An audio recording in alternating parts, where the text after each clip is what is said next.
Assalamualaikum warahmatullahi wabarakatuh. My name is Muhammad Amir bin Abdul Razak. My matric number is S71882, and I'm going to talk about a few questions related to the solid state chemistry.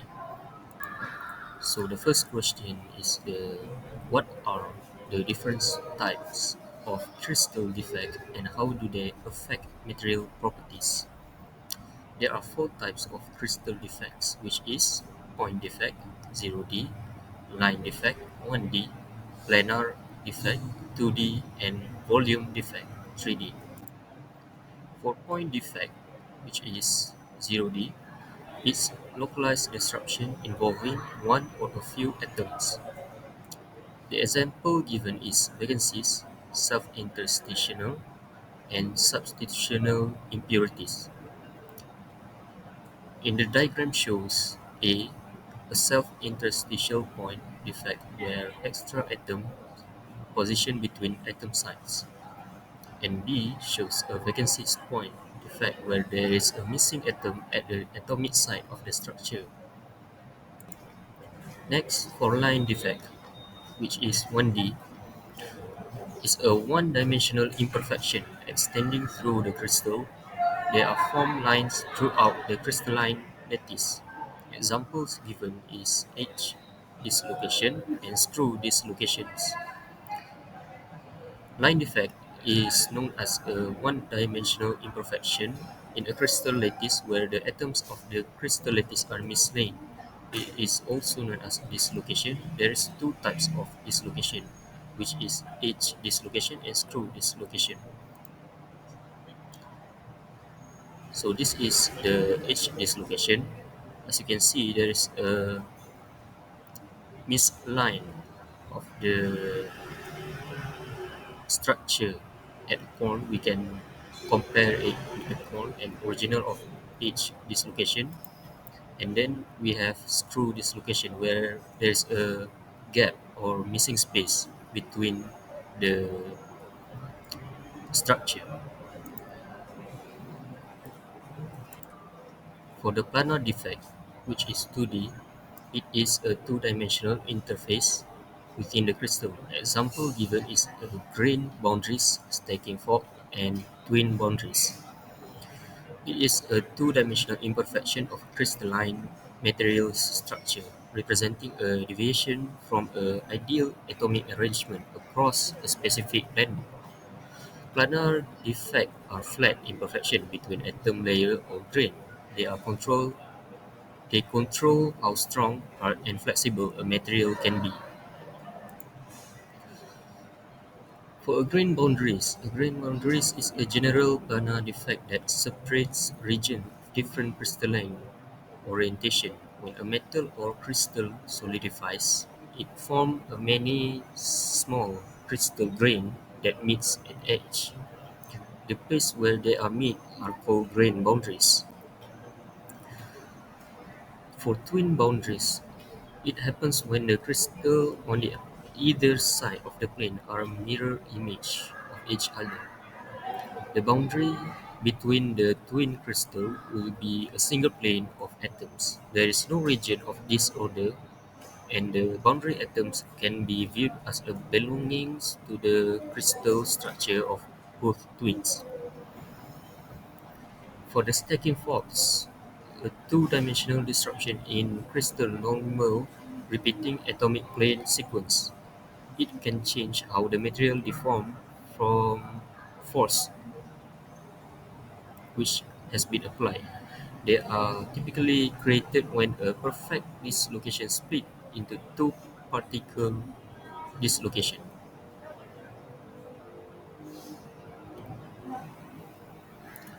Next, we have volume defects, 3D. Volume defects are best known as three-dimensional regions of imperfection. Example given is pores, cracks, inclusion. Voids or pores, which is a tiny empty space where atoms are missing, like little air bubble trapped inside the solids. Cracks are small splits that can grow when the material is stressed. They are often start at weak spot and can cause fractures or failure. Inclusions, foreign particle or impurities trapped inside the crystal, like dirt or another material stuck inside. Precipitates, like a tiny solid particle that form within a material when cooled or treated. These can usually be useful because they can strain metal. So how do point defect, like vacancies and interstitial, form in crystals? Vacancies. For a vacancies, it happens when an atom is missing from its normal spot in a crystal. During heating, atoms vibrate more as a temperature rises. Some gain enough energy to jump on off their lattice side, leaving an empty space. During solidification, when a crystal form from a liquid, some spots may not be filled perfectly, creating a vacancies. Under radiation or mechanical stress, where it exposed to the high energy particle or impact can knock atom out of the place. The effect of this phenomenon cause the vacancies make it easy for other atoms to move around, which is diffusion, and can change the material strength, conductivity and density. Next, we have interstitial. An interstitial defect happens when extra atoms squeeze into a small space between regular atoms in a lattice. Excess atoms during crystal growth or alloying, there may be more atoms than available lattice sites. Radiation damage, which is energetic particle can knock atom out of place, forcing them into interstitial position. And then we have impurities, where a small foreign atom can slip into interstitial space naturally.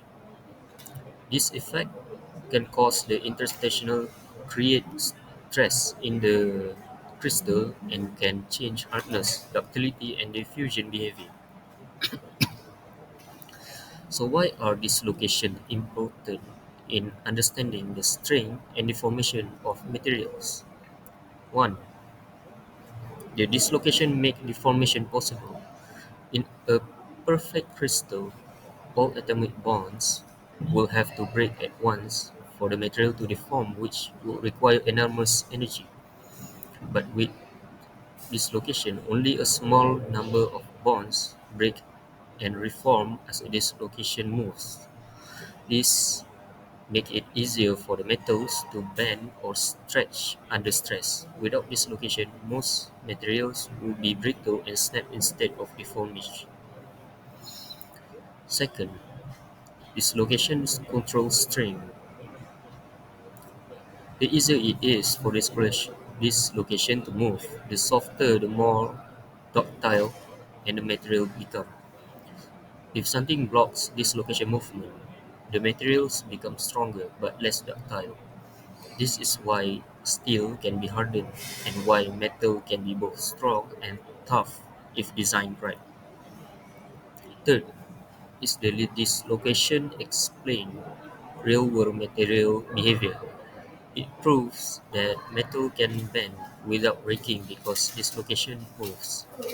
The hardening happens because dislocation piles up, and fatigue or failure often start at dislocation site. That is all from me. Thank you for watching.